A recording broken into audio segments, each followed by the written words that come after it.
Welcome to Inspire Campfire, a podcast where ordinary people tell their stories of extraordinary adventure.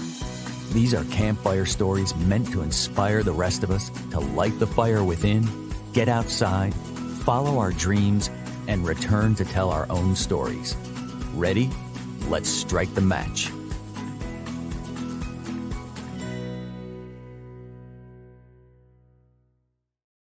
Welcome to the show. I am not your host, Scott Wurtzbacher. That's right. Today we're going to mix things up a little bit. I have received some really awesome feedback from you all, the listeners. And one question that I've gotten repeatedly is, Scott, when are you going to share some of your own stories? So that's exactly what we're going to do today. And I'm really excited. I've recruited a little bit of help.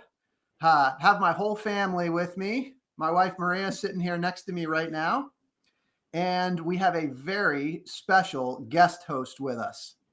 David Wells is the creator of the New Year's Revolutionary podcast that I also highly recommend. David's mission is to help himself and to help others do better this year. You can find David's podcast on all the same channels as this one, and also on his website at newyearsrevolutionary.com. David has been a huge inspiration to me in helping me get this podcast up and running. He's also an accountability partner and a very good friend.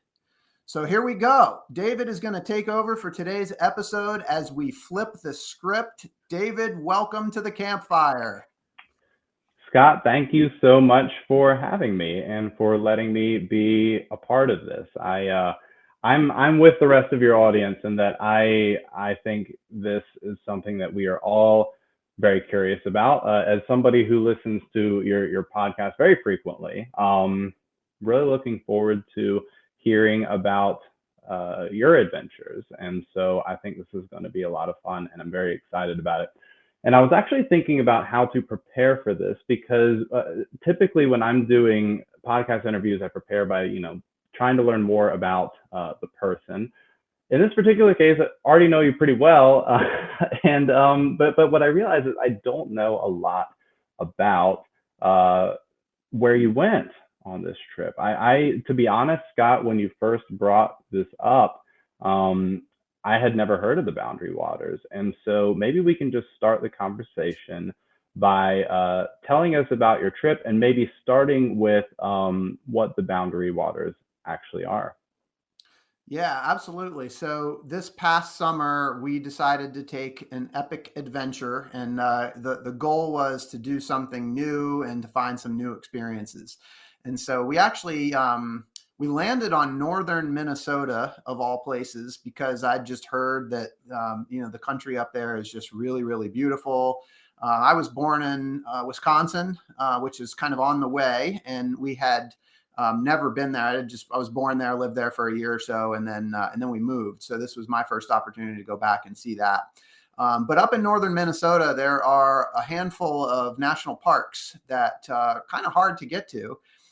You've got Isle Royale, which is in the middle of Lake Superior, and then you've got the Boundary Waters canoe area, and then on the other side of that is Voyageurs National Park. So you asked specifically about the Boundary Waters, and essentially what it is it's a collection of lakes, just these pristine lakes that are just sort of interconnected. And you've probably heard Minnesota called the land of 1,000 lakes. It's actually where the butter came from, Land O'Lakes butter. And so, yeah, we went up there to see what it was all about, and the goal was to just find that peace and serenity that the lakeland can offer to us. Yeah, I would encourage anybody who happens to be in front of a computer or in front of your phone while you're listening to this, just Google image Boundary Waters, and it is wild. It is absolutely breathtaking.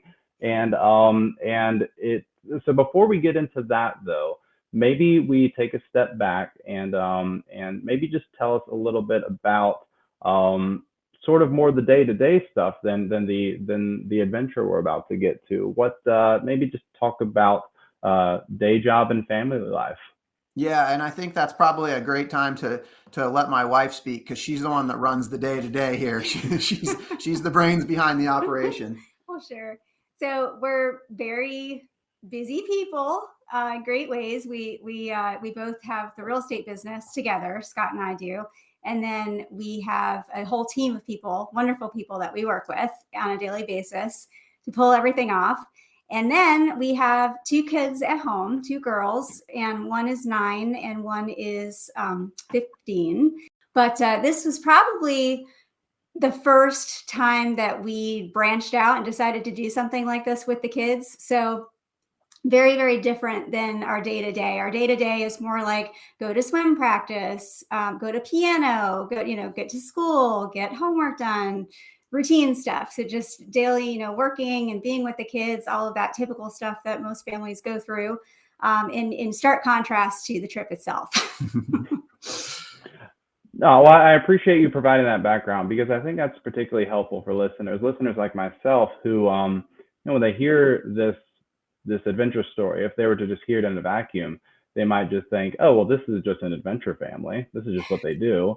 And I could never do anything like that. But the day-to-day that you just described sounds very much like my day-to-day. And so I think it's helpful for people to hear that so that they know that, this is something that's perhaps a little bit more approachable. And so you're in this day-to-day, and what then called you to this adventure that you guys decided to do? Well, I love that question, David. And like many of the listeners or the guests that have been on this show before us, it's a journey that started years and years and years ago. And so actually, Maria and I have known each other for a very long time, kindergarten, in fact. But when we got out of college, we actually took a trip across country. A lot of our friends did backpacking trips in Europe. And I don't know, there was so much in the United States to see that I hadn't experienced. And rather than go overseas, we decided to do a trip across country. And so Maria and I jumped in a car, and for 6 weeks, we just traveled across the country. And we just visited all these different national parks, and we pretty much camped everywhere, living pretty much out of the car.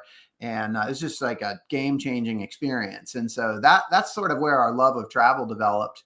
But I remember at one point we were at Mount Rainier National Park on a different trip.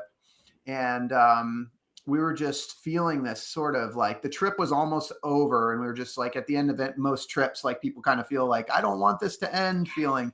And I just remember saying to Maria, like, and this is like probably 20 years ago, 15, 20 years ago, like, boy, like, how cool would it be if we could take like longer trips? Like if we could maybe go away for a month or 2 months, or maybe even like experience what it's like to live in a different city for a couple of months. And what if we just started doing that every summer?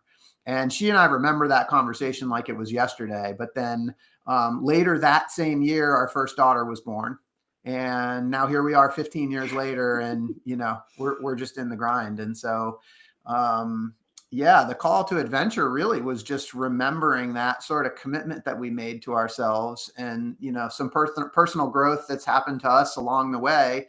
And, I think we just decided that it was time.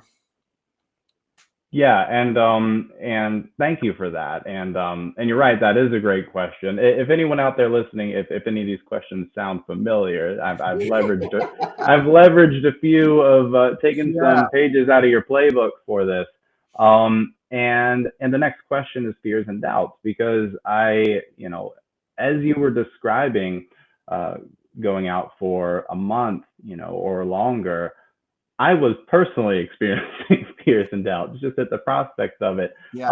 So maybe we just talk about that, because it sounds like maybe the fears and doubts may have played a part in this, maybe being pushed out a little bit. But then I'd like to know some specifics about what fears and doubts you may have had.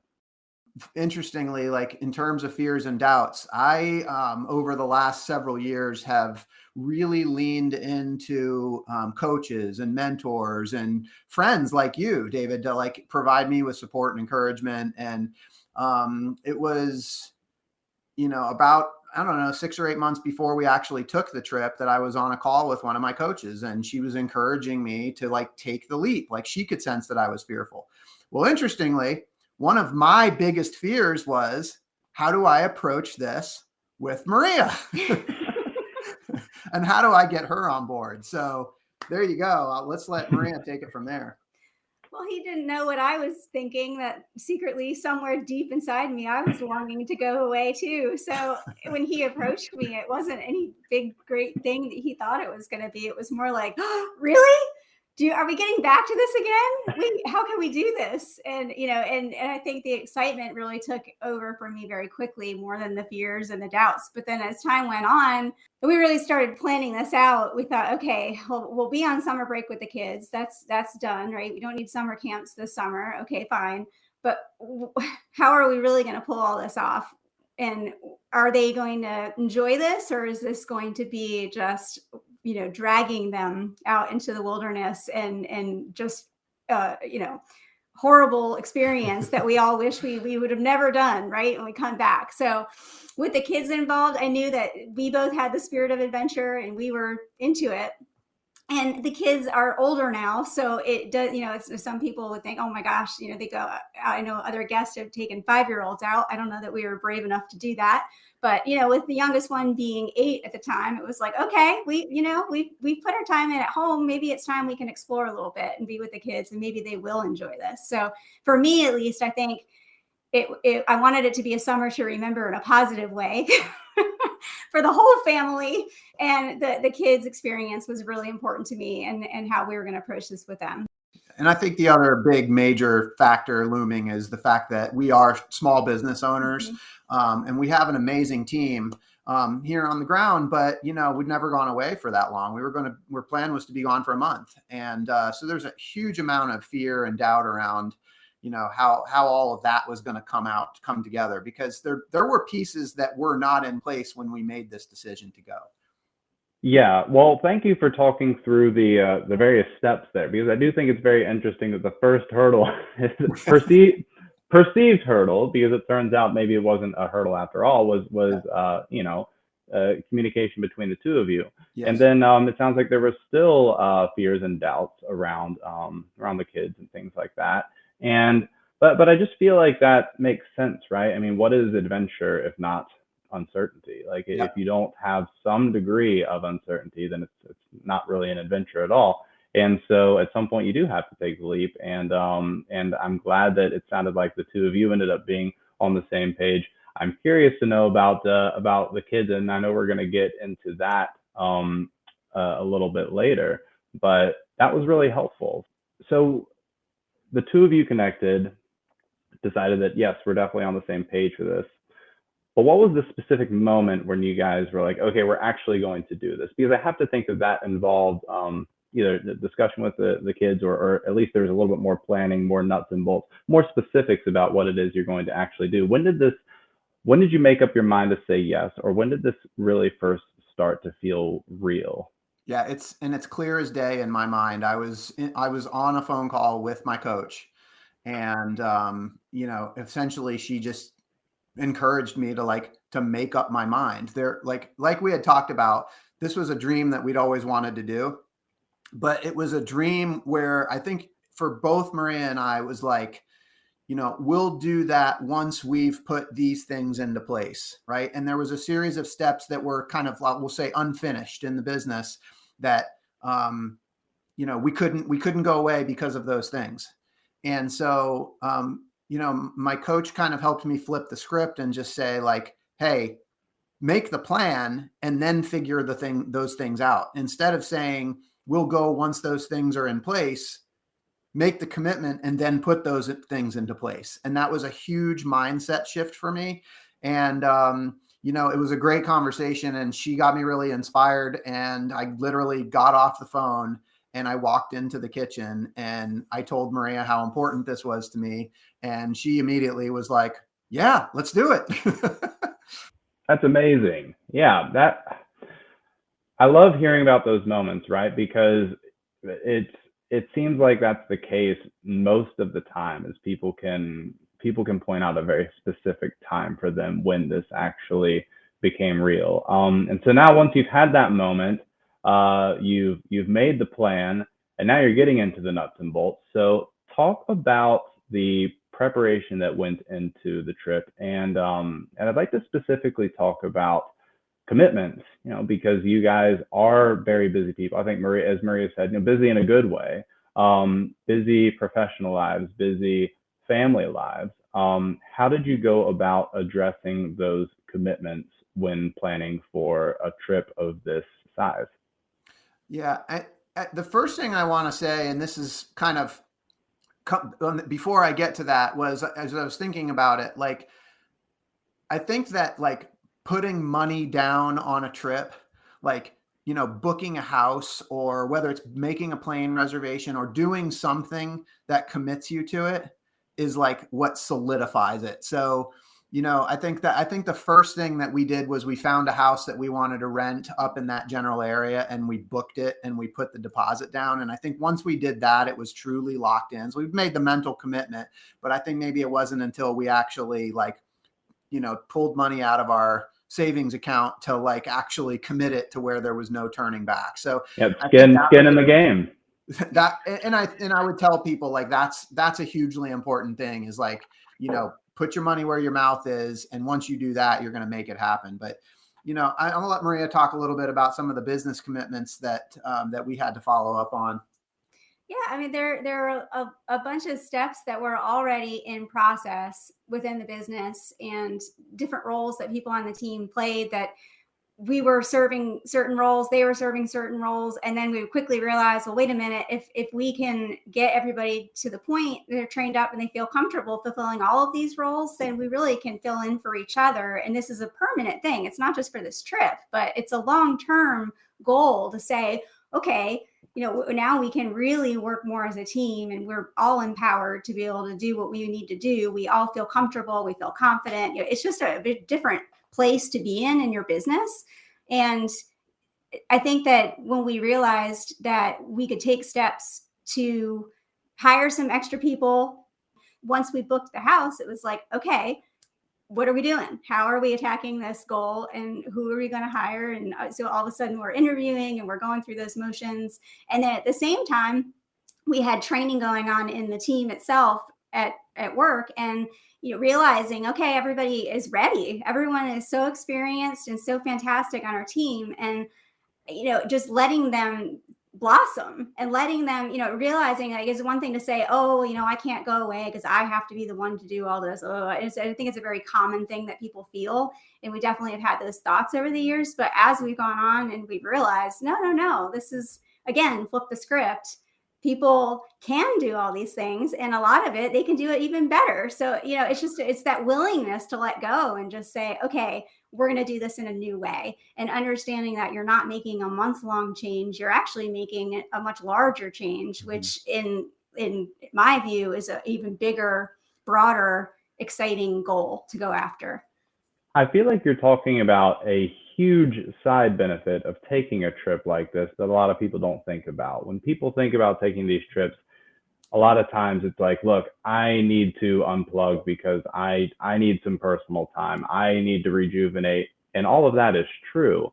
But particularly entrepreneurs, it's almost a trope, right? You hear about people starting companies and then not being able to, not feeling like they can let go of the reins. And something like this sort of forces you to do that, and forces you to, to put things in place that is sustainable on going forward. And so, yeah, that's a great thing, I think, for a lot of listeners to think about, because I feel like a lot of your listeners are, either in similar industries or have similar inclinations in terms of their professional lives. And just thinking about how this could actually be, that this isn't like taking a step back professionally. This is in a lot of ways taking a step forward. Yeah. David, I mean, there was a huge aspect of this where it was like, we were looking at it as like, what could go wrong, and what are the reasons why we can't go? And like, truthfully, it was like a very selfish way of looking at it, what we could have been doing. And I think the learning in all this was like, what's going to come out of this? Like, what is this experience going to make of us? And like, that was really, I think, the biggest outcome. It's like this proving to yourself and proving to the team and proving like, what's possible. I mean, this absolutely was a game changer for us in terms of expanding our mindset. I think one of our guests was Taylor Grist, and he came on and talked about his trip to Mount Everest. And I just think about like the personal growth that he experienced in going on that trip. I mean, it seems very selfish to go away on a trip like that, but like the man he came back as, it's just truly an inspiration. Absolutely. And I know that personal growth is something that it's clearly a priority for both of you. I just know from hanging out with you over the years. And one thing that's pretty consistent in that narrative is the idea of habits and routines. I feel like I'm preaching to the choir here if I were to talk about, the benefits of, doing something consistently. I'm just going to be honest, and my family's never done a trip like this, but when we go on vacation, that is when my habits and routines tend to get completely railroaded. And I'm very curious about, y'all are two people that I know who are, I think, very routine oriented.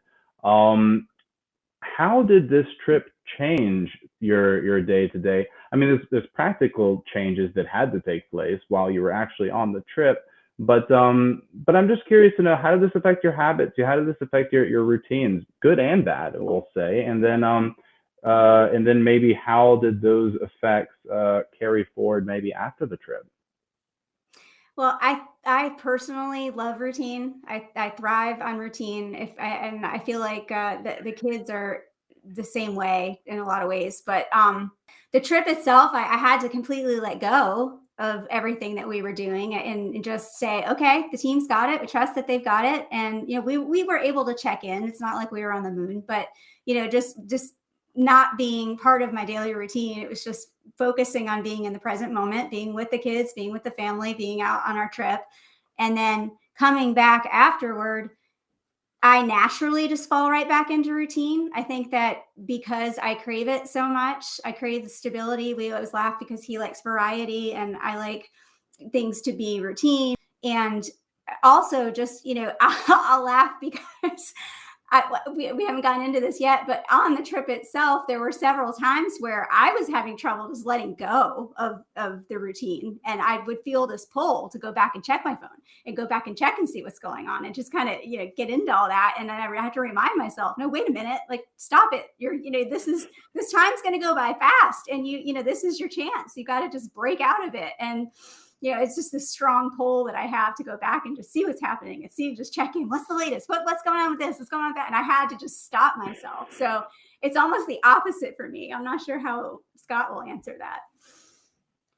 Well, the short for me is that, we're pretty disciplined. We do have a pretty regimented routine around here. And I think part of the trip for me is kind of like you, David. It's just breaking out of the routine. Like, I don't want the routine when I'm on a trip like this. Like, part of it for me is like, spontaneity and figuring things out as we go. And I think that's why I really enjoy like adventure type trips. And like this one in particular, when we went into the Boundary Waters, I mean, we truly were going into the great unknown. I mean, it was wild out there. Like, we were 6 miles in by canoe in the middle of nowhere and no cell service, like nothing, completely on our own. There were no other people, and we had to figure it out as we went.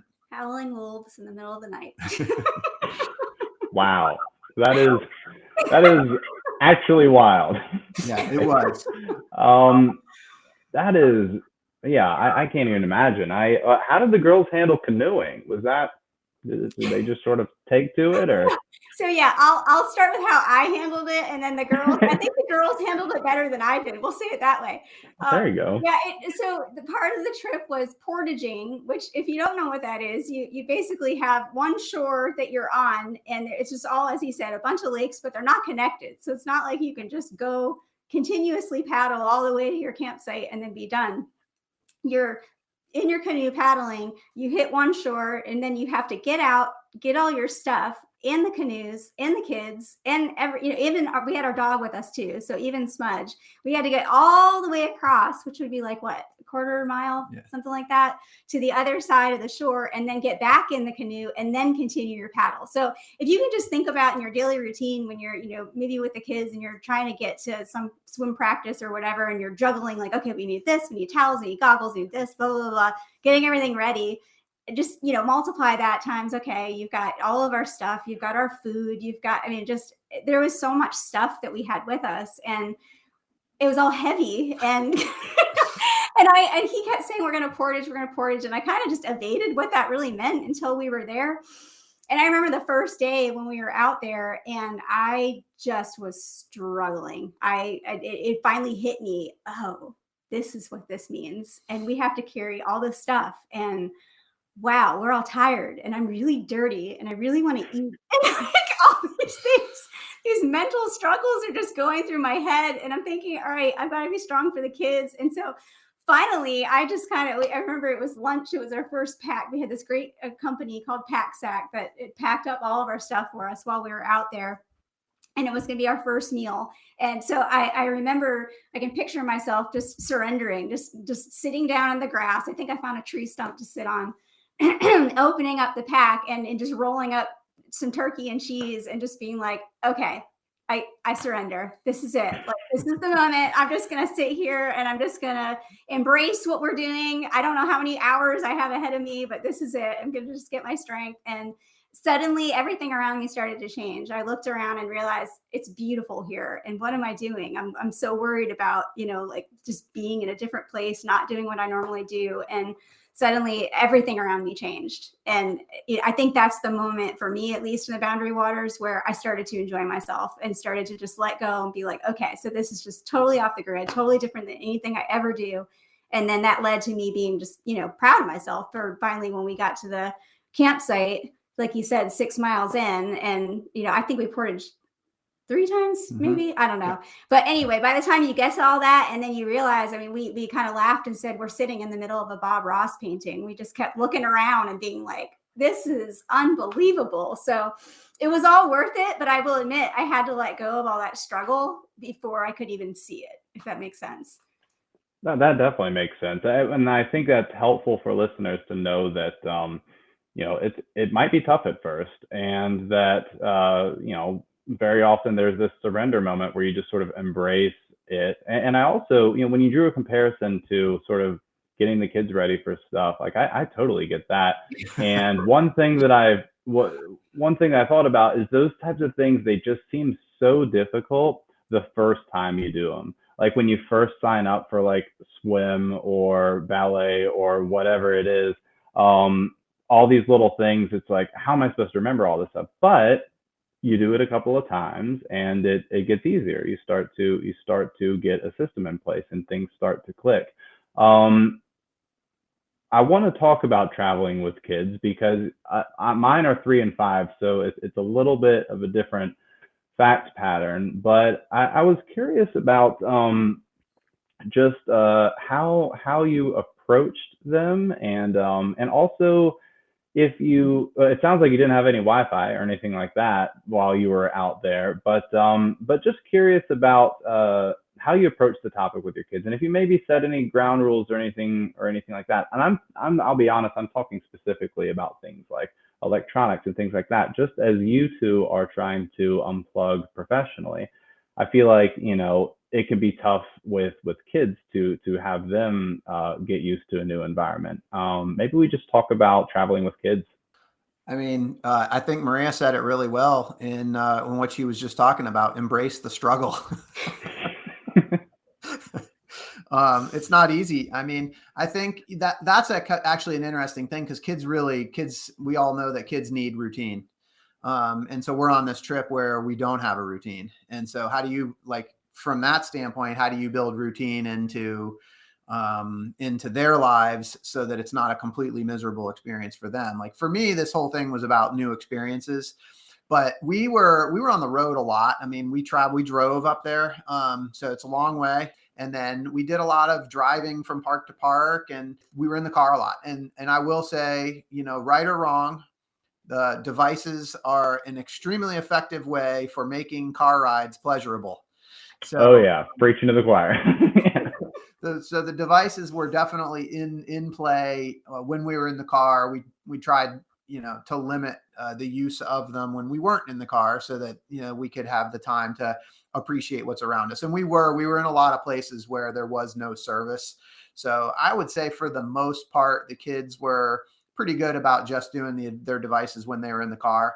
I think when we got out of the Boundary Waters, we did have a comfortable house to stay in, and so everybody was exhausted when we came out of the Boundary Waters, and we weren't going to take away devices at that point. Like, that was a perfect time once again to let everybody just chill, and frankly, we probably were all a little tired of being around each other, so we probably all retreated to our own bedrooms at that point, and that was okay. But yeah, I would agree with all that, and I think that the kids did a really amazing job with just letting go of stuff like that. When you look around a campsite and you see, and this is a very primitive campsite, most of these, even Isle Royal, all of them were very primitive, meaning there weren't even bathrooms a lot of the time, frankly. And so you're really just out in the woods, and you look around and you see one doing cartwheels, you see one over there just tending, Leyland would be tending the fire and doing something to cook or whatever. And it kind of opens your mind to the fun that you can have without all this stuff, and just, reaching down deeper in yourself and realizing how creative you can all be. And the songs that we were singing, we just make stuff up, little stuff, those are the memories to me that I look back on, and those don't have anything to do with devices and all of that. So I feel like there's a lot of stuff that we tried to do to get away from electronics. Yeah, and that is, I feel like that's a consistent theme. I feel like kids, in some ways, they can see the magic in that stuff, right? Like when they're out, and I feel like there's a benefit as an adult for having them around to sort of bring that out and cultivate it, because yeah, well, I feel like once you get the devices out of their hands, there's definitely a transition period. But once you get past that, you see, this is actually just what they do naturally. They imagine and they play, and it's and so that's great. And I'll be honest, that's something that, Scott, I know on this podcast you talk a lot about resistance with your guests. Like what were their sources of resistance, what advice they might have about experiences. And the kids part it was definitely something that I could see as being a point of resistance for me. But what advice would you guys have to somebody who's somebody like myself, who really likes the idea of a trip like this, really likes thinking about the idea of it, but just is experiencing resistance? And that can be on the professional front, on the personal front. What advice would you give to someone like that? I think that embracing the struggle has become a theme here, but I think that you're a belief that you're going to grow through all of this, and some of it you don't even know how you're going to grow, but you have this feeling that this is the right path, that this is calling you, and despite the obstacles, that even as a family, you're all going to grow because of this. And I think that knowing and trusting that that's the path and that's going to happen, I think is probably the best way to just let go and just say, okay, I can't even imagine. Sometimes people worry. I think a lot of times I worry about, well, what's the worst case scenario, right? Instead, well, what's the best case scenario? What's really on the other side of this, that we're going to come back as a family and have these memories together that are just so fun and inspiring. And, the ways that you think, okay, Friday night, we're all going to watch a movie. Well, no, wait a minute. Friday night, we're all going to, one of the things I laugh about is Leyland loved to filter water right out of the lake. That ended up being one of her favorite things. And so I just have these memories of her going out by herself in the canoe and just sitting there and filtering water. Not your typical Friday night, but that's the kind of thing that I never could have imagined even before we left. And at home at first, when feeling the resistance, it's kind of like, well, yeah, I don't know, maybe we should just not go. This isn't very practical. But then when I think about all the skills that the kids learned and all the things that were unexpected, I think that's the reason that I have the ability to look past that and say there's going to be so many cool things on the other side of this that we're all going to grow and experience. And that's where the magic is. That's where the sauce is. So for me, that helps me to let go of that resistance. And I think, we're about 15 or so episodes in, and I think that everybody that's been on this podcast has offered some kind of advice in terms of getting past that resistance and just going for it. And I think there's been a lot of really great advice. So I'm hearing those voices in my mind as I answer the question, David. But, I think that resistance just in general is fear showing up. And I think that when it does, I think fear is helpful, but I also think that when we ruminate on it, it, can take us over. So I think, like, for me, that first step is recognizing that resistance that you're feeling is fear, and then taking the time to stop and acknowledge it and recognize it. And sometimes, like, thanking it, like, thanks for showing up. But, fear turns into that inner critic that stops us from doing the things that we really want to do. And there is a voice inside of us that is telling us, this is what I want to do. And then, we let that fear show up, and the fear often wins. But I think if we can take the time to just acknowledge it and see it, but then also allow that voice to come through, I think for me, that's the advice, is to really listen and follow your heart. That is really helpful advice. And one thing that I find to be particularly helpful about it is when people start talking about fear, the default advice is usually, face your fear, go face the dragon. But I think that a much more practical first step and a much more approachable first step is, as you put it, acknowledging it. That's something that it seems to me like a little bit more approachable, and then once you acknowledge it, you can see it for what it is.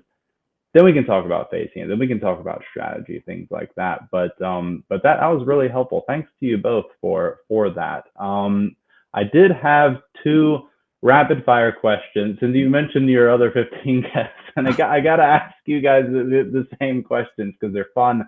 The first question is, so when Hollywood eventually makes a movie about your life, who will the actor be that plays you? And I'm not going to spare either of you. I'd like you both to answer the question if possible. Well, we think about this question all the time. It's such a fun icebreaker that we like to use in group settings. And, I enjoyed bringing that question into the podcast. I'm going to let Maria go first. So I love Reese Witherspoon. So she is always my answer when this question comes up. She's so much fun, and she's an adventurer herself, so it seems. So I got to go with Reese. Yeah, and Reese was in that movie called Wild about. I was gonna say, yeah, the character that did the Pacific Crest Trail, which sure, we heard about from Derek Wood. So mine, you're gonna laugh, but mine is and always has. Is yours Reese Witherspoon too? Well, she's a great actress. She could probably pull it off. Yeah. But no, I'm gonna go with Ty Burrell from Modern Family, because totally. I'd love to be able to say Harrison Ford or somebody a lot more macho and adventurous, but Ty Burrell is my man, and I think he embodies that spirit of curiosity and also a little bit of goofiness. Those are perfect. Those are really good answers. Great job, guys. And so what's the movie going to be called? Well, David, our movie has to be called Inspire Campfire. There you go. I like it.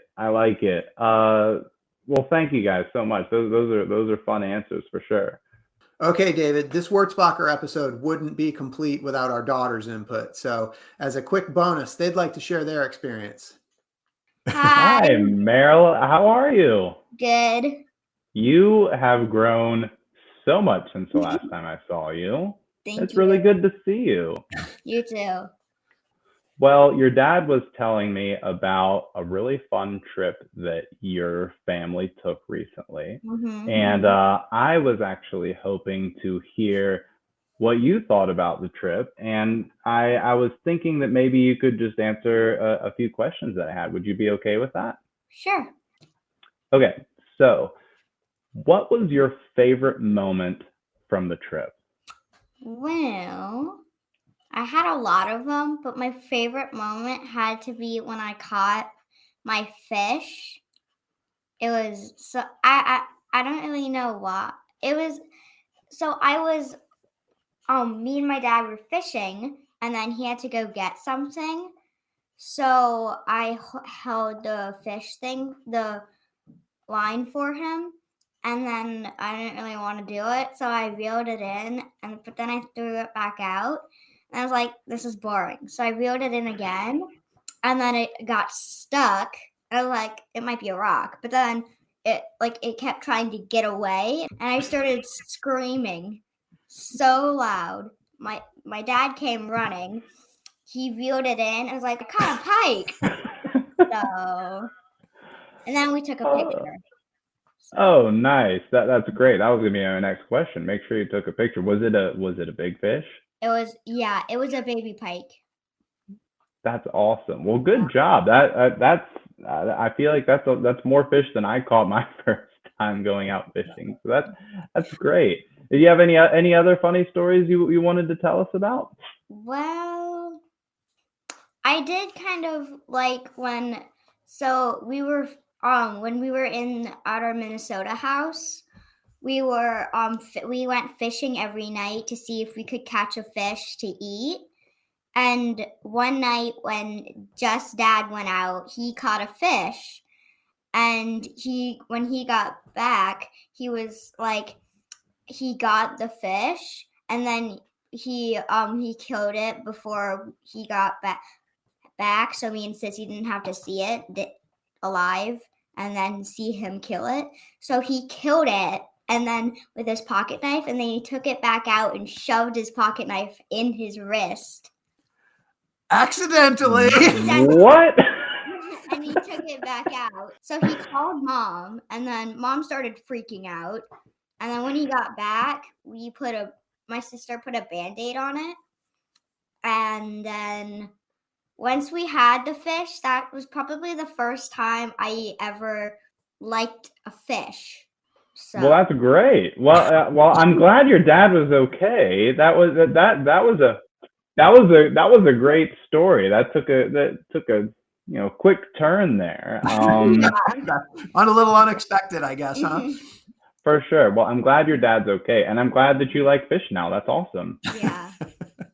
Well, great. Well, thank you so much for answering my questions, Meryl. This has been a lot of fun. I really appreciate it. Bye. Bye. Okay, we'll be right back. Hey, Hey, how are you? I'm good, Leyland. How are you doing? I'm good, thank you.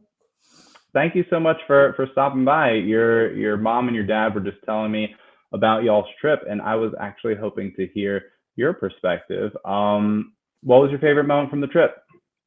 My favorite moment would probably be like on Isle Royal, just hiking through when there's like nobody around for miles, and then occasionally you'll come across somebody or like a different family that's been hiking along for like a day or a couple weeks or a couple days, whatever. But there was one night when we met one family around a bonfire, and we all just like got to know each other, and we hung out for a couple hours, and we played cards and just like hung out, but it was really fun. That sounds really fun. I feel like that's one of the most fun parts about going on a trip like this is being sort of remote, but also just getting to meet people. And so yeah, no, thank you very much for sharing that. That sounds amazing. Did you have any other funny stories you want to tell us about? Not really. Yeah. Well, Scott, thank you so much again for letting me be a part of this. This has been a lot of fun. Before we sign off, how do people get in touch with you? Well, they can find us at inspirecampfire.com, and we're also on Instagram and Facebook. We're also on all of the major podcast networks, Apple, Spotify, Google Podcasts. Find us there. Awesome. Well, Scott and Maria both, thanks again. And to those of you out there listening, I hope that Scott's story has encouraged you to listen to the voice inside that calls you to adventure. Because we want to hear your story next. If you have a story to tell or you need a nudge to create one, please send us an email. And until next time, I want to encourage you all to get outside. Thank you so much for listening. David, Maria, Leyland, Meryl, thank you guys for being here.